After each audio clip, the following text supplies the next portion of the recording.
ሲያድል እንዲህ ነው። እርሱ የዚች ሀገር ዜጋ ወይም ህጋዊ ነዋሪ ኖት እንበል። ልጅ በመውለዶት ብቻ መንግስት በሚሊዮን የሚቆጠር ገንዘብ ተሸላሚ ያደርጎታል። አንድ ልጅ ሲወልዱ 1 ሚሊዮን ገንዘብ አፈሱ ማለት ነው። ያም ብቻ አይደለም። ወጣት ከሆኑ ፈታ ዘና የሚሉበት ዕድሜ ላይ ነው ያሉት። ታዲያ የሀገሩት መንግስት ምን የሚያደርግሎት ይመስሉታል? አመቱን ፈታ የሚሉበት ገንዘብ ያለው ካርድ በስጦታ መልክ ያድሉታል። ካርዱን ይዘው በሀገሩት በፈለጉበት ቦታ ገንዘቡ እስኪያልቅ ፈታ ማለት ይችላሉ። የሚገርመው ደግሞ አንድ የሚሰጡትን ገንዘብ በአንድ ዓመት ውስጥ መጨረስ አለቦት። ምክንያቱም በቀጣዩ ዓመት ተመሳሳይ መጠን ያለው ገንዘብ ድጋሚ ይላክሉታል። እንዲህ ዜጎቿን የምታንደላቀቀው ሀገር ማን ትመስሉታለች? ኳታር አሉኝ፣ ተሳስተዋል። ዱባይ፣ ስዊዘርላንድና ጀርመን ካሉም አልደረሱበትም። የሚገርመው ይህንን የምታደርገው ሀገር ማን እንደሆነች ሲሰሙ ነው። በፍጹም እንዲህ ታደርጋለች ብለው አይገምቱም። ምክንያቱም ስለሷ የተነገሩት ሁሉ ክፉውን ነው።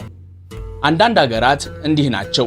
ገና ስማቸው ሲጠራ ልብን በድንጋጤ ትርክክ ያደርጋሉ። እስቲ ሳይዋሹ ይንገሩኝ፣ ራሽያ ሲባል ምን ይሰማውታል?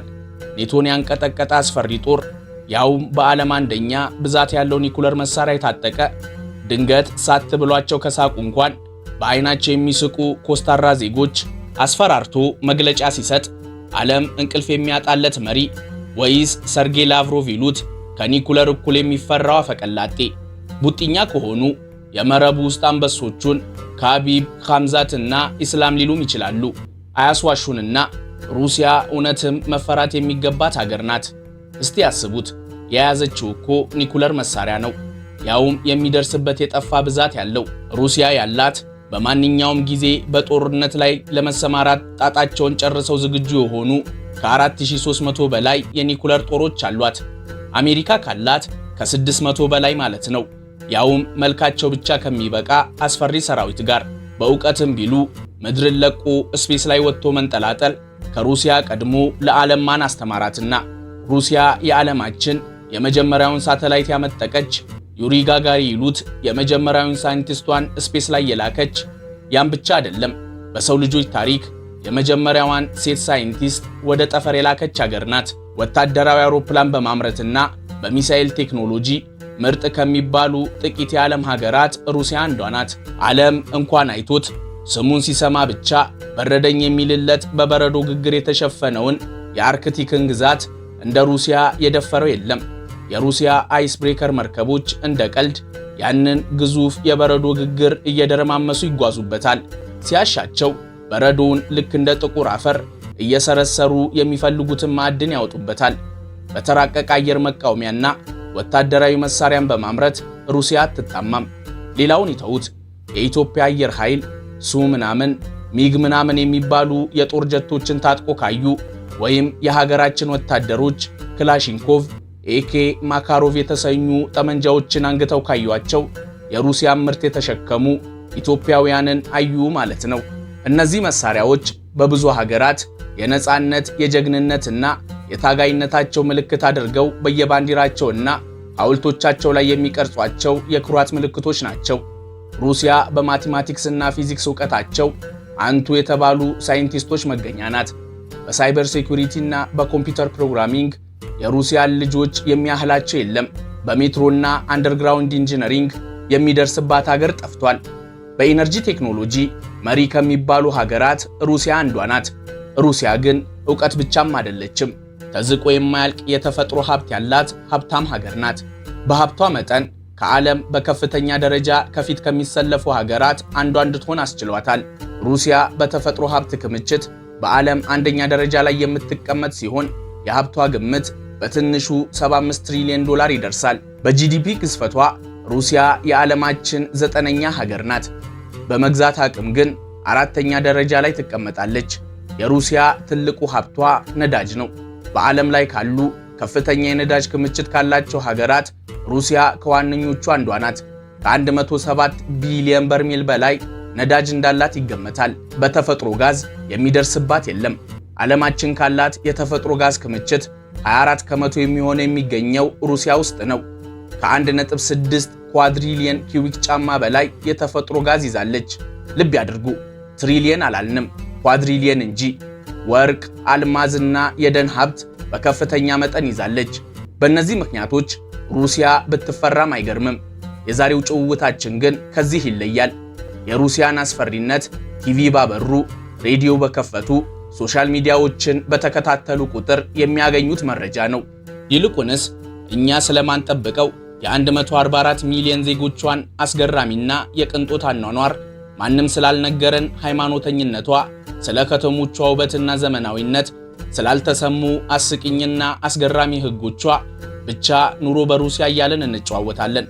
ዋና ዋና ከተሞቿን ከላይ በድሮን ከታች በታክሲና ባቡር ሲያሻን ወክ እያደረግን እንጎበኛቸዋለን።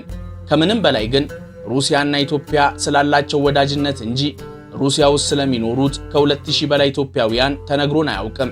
በዛሬው ፕሮግራማችን ያሉበት ድረስ ሄደን እናገኛቸዋለን። መልካም ቆይታ።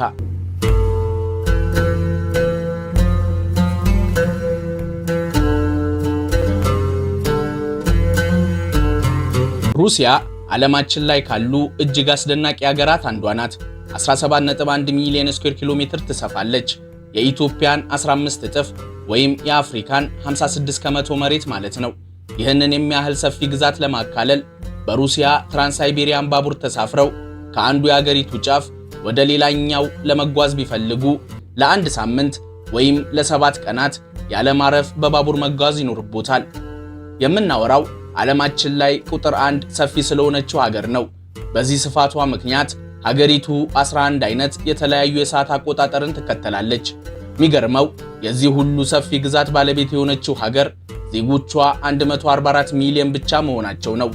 የሩሲያ መንግስት ያለውን መሬት ለእያንዳንዱ ዜጋ እኩል ቢያከፋፍል አንድ ሰው 11.8 ሄክታር ወይም ከ12 የእግር ኳስ ሜዳዎች ያላነሰ ሰፊ መሬት ይደርሰዋል። ከሩሲያ ጠቅላላ ስፋት 77 ከመቶ የሚሆነውን የሚሸፍነው የሳይቤሪያ ግዛት ነው። ሳይቤሪያ ለመኖር አስቸጋሪ የሆነ በከፍተኛ ቅዝቃዜው የሚታወቅ ግን ደግሞ ከሩሲያ የተፈጥሮ ሀብት ከ80 ከመቶ በላዩን የያዘ ሀብታም ግዛት ነው። ሩሲያ በህዝብ ብዛት በዓለም 9ኛ ደረጃ ላይ ትቀመጣለች። ከ144 ሚሊዮን በላይ ህዝብ አላት። ሴቶች ይበዛሉ። ይህንን ያውቃሉ? ሩሲያ ባላተው የሚሰቃዩ የቆነጃጅት ሴቶች ሀገር ናት። ከሩሲያ ህዝብ 54 ከመቶ የሚሆኑት ሴቶች ሲሆኑ 46 ከመቶዎቹ ደግሞ ወንዶች ናቸው። ይህ ማለት በግምት የሴቶች ቁጥር ከወንዶቹ ቢያንስ በ13 ሚሊዮን ይበልጣል።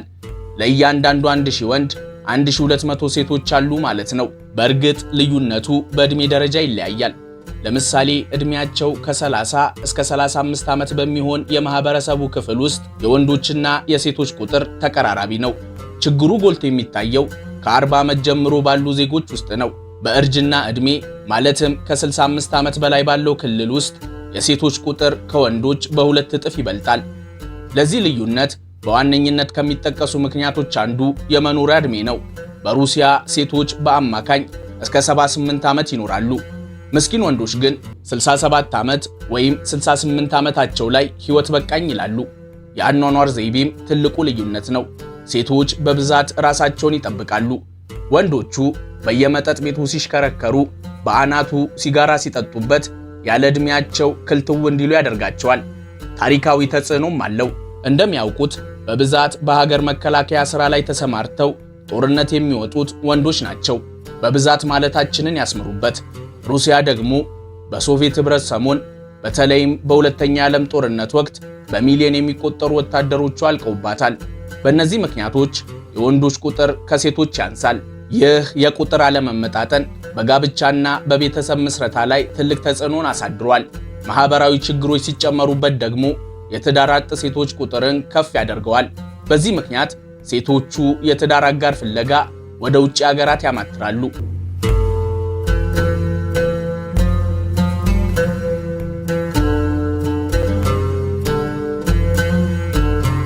ሩሲያ ለዜጎቿ በዚህ ልክ ቸርነች ብንል ውሸት ማለቶት አይቀርም። ቢሉም አይፈረድቦትም። ውሎና አዳራችን ከምዕራባውያኑ ጋር ሆነና እነሱ ጥሩ ነው ያሉንን ጥሩ እንላለን፣ መጥፎ ያሉንን ደግሞ ሲያስጠላን ይኖራል። መረዳት ያለብን ግን እነሱ ጥሩና መጥፎ የሚሉት ከነሱ ጥቅም አንጻር እንጂ እውነት የሀገሪቱ ወይም የህዝቡ ማንነት ሆኖ አይደለም።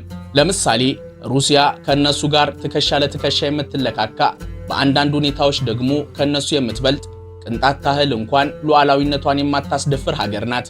ይህ በአሜሪካና በጀሌዎቹ አንጻር ክፋት፣ ለዲሞክራሲ የራቀች ህዝቦቿን የምትጨቁን የሚል ስም አሰጥቷታል።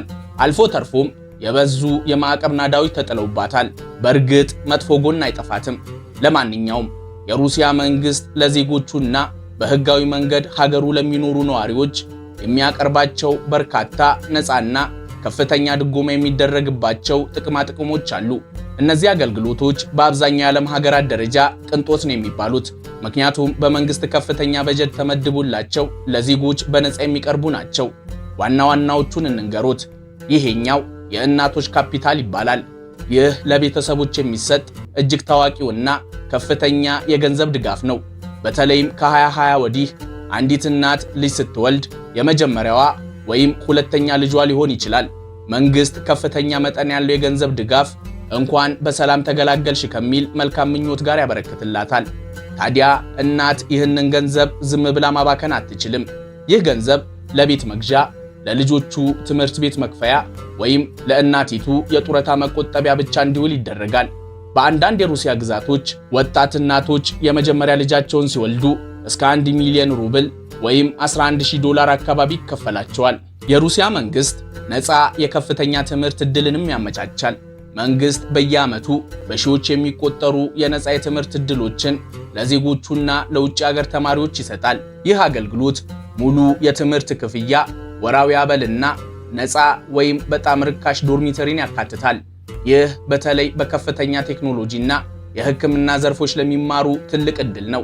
ልብ ያድርጉ፣ ይህንን ዕድል የትኛውም የውጭ ሀገር ዜጋ መጠቀም ሲችል ኢትዮጵያ ውስጥ ቢሆኑም እንኳን የዕድሉ ተጠቃሚ ሊሆኑ ይችላሉ። ሌላኛው ነፃ የሕክምና አገልግሎት ነው። ኦኤምኤስ ይባላል። ሩሲያኛ ምህጻረ ቃል ሲሆን በእንግሊዘኛ ማንዳቶሪ ሄልዝ ኢንሹራንስ ወይም አስገዳጅ የሕክምና መድህን ሊሉት ይችላሉ። ይህ በሩሲያ ውስጥ የሚገኝ የመንግስት ስርዓት ሲሆን ሁሉንም ዜጎች ወይም ህጋዊ፣ ጊዜያዊና ቋሚ ነዋሪዎችን ያካትታል። እንደ ኢትዮጵያ ካሉ ሀገራት በሩሲያ መንግስት ስኮላርሺፕ አግኝተው የሚማሩ ተማሪዎች ከሆኑም ይህ አገልግሎት ያካትታቸዋል። የኦኤምኤስ ካርድ አሉት ማለት የትኛውም አይነት የጤና እክል ቢያጋጥሙት ተመላላሽ ይሁን ድንገተኛ፣ ከባድ ይሁን ቀላል፣ በየትኛውም የሩሲያ የመንግስት ሆስፒታሎች ስሙኒ ሳይጠየቁ በነፃ ይታከማሉ። ከ2026 ጀምሮ ደግሞ አገልግሎቱ እጅግ ዘመናዊ የሚባሉ የህክምና አይነቶችን ማለትም የካንሰርና የልብ ቀዶ ጥገናን ጨምሮ በነፃ እንዲሰጥ እያደረገ ይገኛል። ችግሩ ግን የኦኤምኤስ ተጠቃሚዎች ብዛት ስላላቸው ከድንገተኛ ውጭ ላሉ ህክምናዎች ወረፋ ሊያስጠብቁት ይችላል።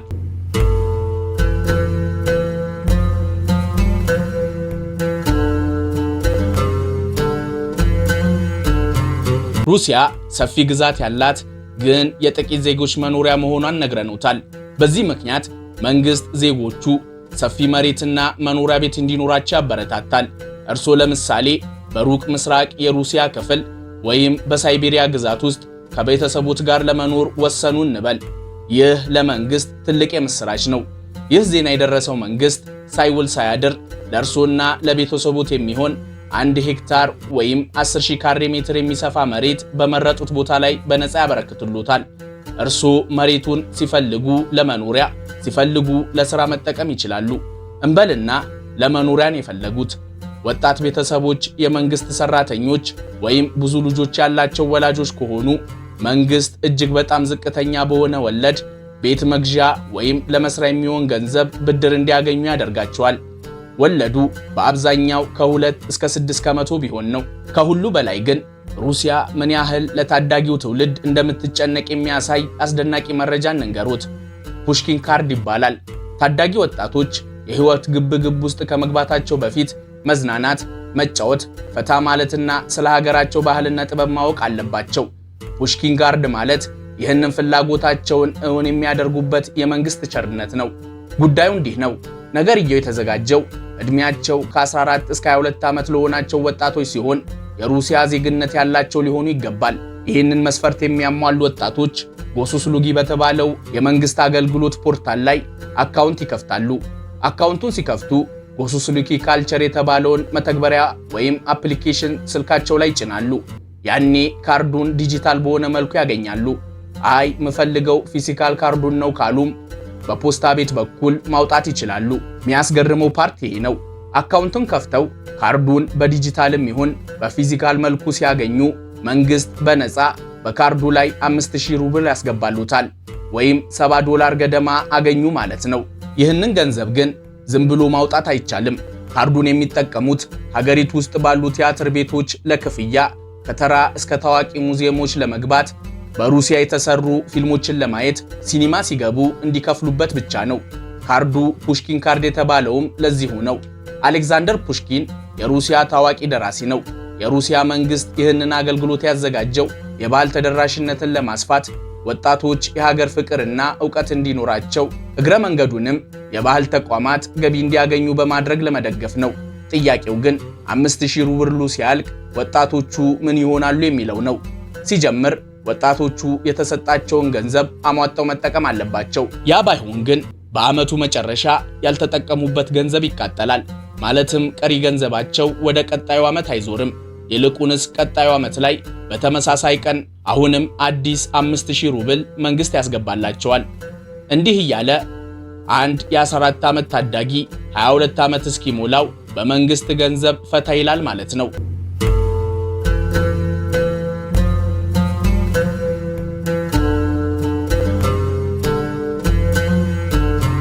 ኢትዮጵያና ሩሲያ የረጅም ዘመናት ወዳጆች ናቸው።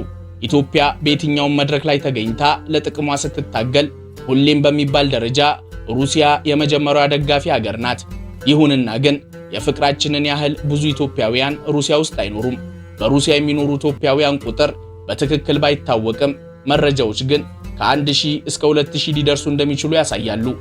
ከዚህ ቁጥር ከፍተኛውን ድርሻ የሚይዙት በሩሲያ መንግስት ስኮላርሺፕ አግኝተው ወይም በራሳቸው ወጪ የሚማሩ ተማሪዎች ናቸው። በቅርቡ ደግሞ የሩሲያ መንግስት ለኢትዮጵያ የሚሰጠውን የትምህርት ዕድል በ50 ከመቶ እንዲያድግ ማድረጉ ተማሪዎች በብዛት ወደ ሩሲያ እንዲሄዱ ምክንያት ሆኗል። ሩሲያ በሕክምና፣ በኢንጂነሪንግ፣ በቴክኖሎጂና በፖለቲካ ሳይንስ ብዙ የሀገራችንን ፖለቲከኞችና ዕውቅ ሰዎች አስተምራልናለች። በንግድ ሩሲያ የተገኙም አሉ። በተለይም የኢትዮጵያ ቡና፣ አበባና የቅባት እህሎችን ወደ ሩሲያ ገበያ ይልካሉ። በሞስኮ የሚገኘው የኢትዮጵያ ኤምባሲ ውስጥ የሚሰሩ ዲፕሎማቶችና ቤተሰቦቻቸውም ሌላኛው የማህበረሰቡ ክፍል ናቸው። በሩሲያ ቋሚ ነዋሪ የሆኑ ኢትዮጵያውያንም መጠናቸው ጥቂት ቢሆንም እንዳሉ ይነገራል። እነዚህ እዛው ተምረው በትምህርታቸው ከፍተኛ ደረጃ ላይ የደረሱና እዛው ስራ አግኝተው የቀሩ ናቸው። በምርምር ስራዎች፣ በዩኒቨርሲቲ መምህርነትና በቴክኖሎጂ ኩባንያዎች ላይ ተቀጥረው ይሰራሉ። ልብ ያድርጉ፣ ስደተኞች ከላይ የጠቀስናቸውን የመንግስት ጥቅማ ጥቅሞች ለማግኘት ግን ህጎች አሉት። ለምሳሌ በአዲሱ ህግ መሰረት የሩሲያን ዜግነት ያገኙ ሰዎች እንደ የልጅ አበል ያሉ ክፍያዎችን ለማግኘት ቢያንስ ለ5 ተከታታይ ዓመታት ሩሲያ ውስጥ የመኖር ግዴታ አለባቸው።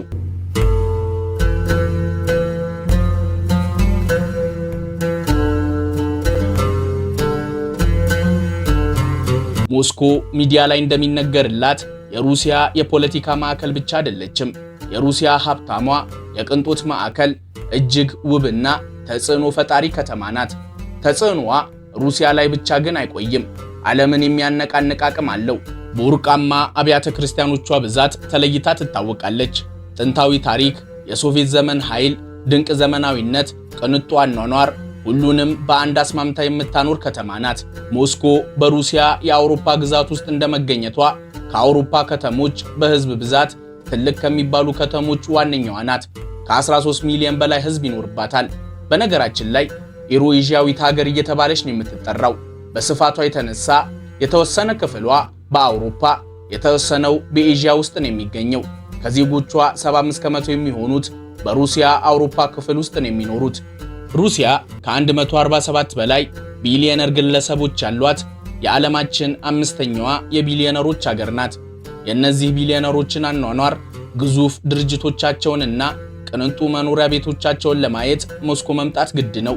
በሰፊው የሞስኮ ዘመናዊ አስፓልቶች ላይ የማያዩት ጉድ የለም። ከላምበርጊኒ እስከ ሮልስ ሮይስ ያሉ እጅግ ውድ የዓለማችን ተሽከርካሪዎች፣ ከቅንጡ የመገበያ ሞሎች እስከ የዓለማችን ዕውቅ ዲዛይነሮች ሱቆች፣ ብቻ የማያዩት ቅንጦት የለም። ሲፈልጉም የዓመት ገቢዎትን በአንድ ምሽት እራት የሚያጠፉባቸው ውድ ሆቴልና ሬስቶራንቶችም አሉ። የሚመለከቱት የቀለጠው የሰማይ ጠቀስ ፎቆች መንደር ሞስኮ ሲቲ ይባላል። የሩሲያ ኢኮኖሚን የሚዘውሩ የትላልቅ ድርጅቶች ዋና መስሪያ ቤት የሚገኝበት የፎቅ ጫካ ነው። ለአዲስ አበባ መገናኛ የሚባለውን ሰፈር ካነሳን ለሞስኮ ሬድ ስኩዌር ማለት እንችላለን። በከተማው እምብርት ላይ የተገነባ ሩሲያን ስናስብ ቀድሞ የሚመጡልን የሚያማምሩ ካቴድራሎችና ታሪካዊ ፎቆችን የያዘ የሞስኮ ውብ ሰፈር ነው። ሬድ ስኩዌር ማለት ቀይ አደባባይ ማለት ነው። ቀይ የሚለው ቃል ታዲያ ደምንም የኮሙኒዝም ቀይ ቀለምንም አይወክልም። በጥንታዊው የሩሲያ ቋንቋ ውስጥ ክራስና የሚለው ቃል ሁለት ትርጉም አለው። አንደኛው ቀይ ማለት ሲሆን ሁለተኛው ደግሞ ውብ ማለት ነው። ስለዚህ ቀዩ አደባባይ ሲሉ ውብ አደባባይ ለማለት ነበር የተጠቀሙት። አደባባዩ ብዙ ታሪክን ይዟል። ይህ በአደባባዩ ጫፍ ላይ የሚያዩት ቤተክርስቲያን በ16ኛው ክፍለ ዘመን የተገነባ ዓለም ላይ ካሉ እጅግ ውብና ታሪካዊ ሕንፃዎች አንዱ ነው። የቅዱስ ባሲል ካቴድራል ይባላል። እንደውም አንድ አፈ ታሪክ አለው። ሕንፃውን ያስገነባው ንጉሥ በሕንፃው ውበት እጅግ በጣም ከመማረኩ የተነሳ የግንባታ ባለሙያዎቹ ተመሳሳይ ሌላ ሕንፃ እንዳይገነቡ ዓይናቸውን እንዳጠፋው ይነገራል።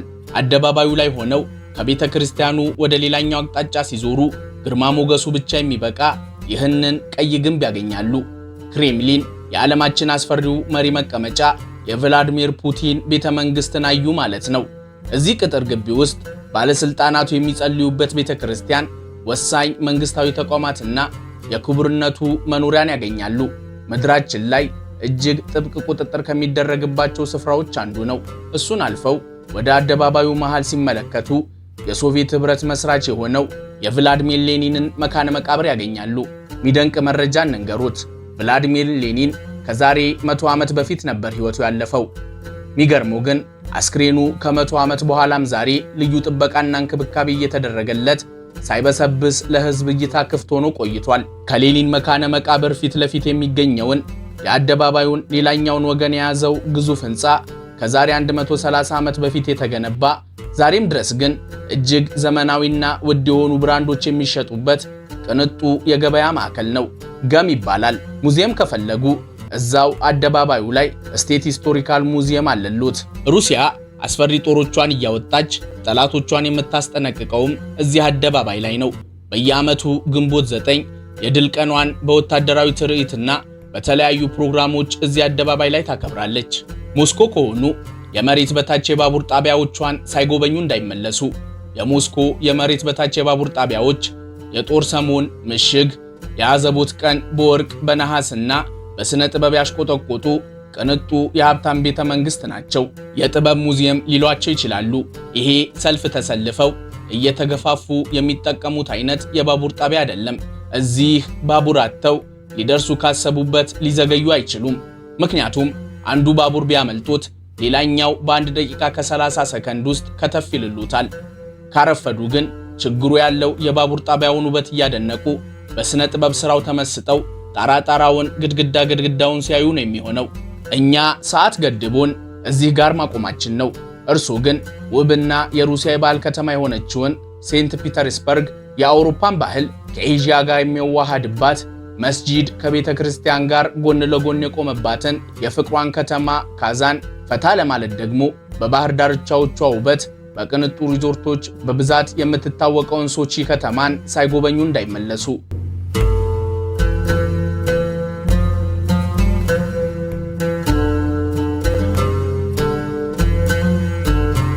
እኛ ግን በዚሁ አበቃን።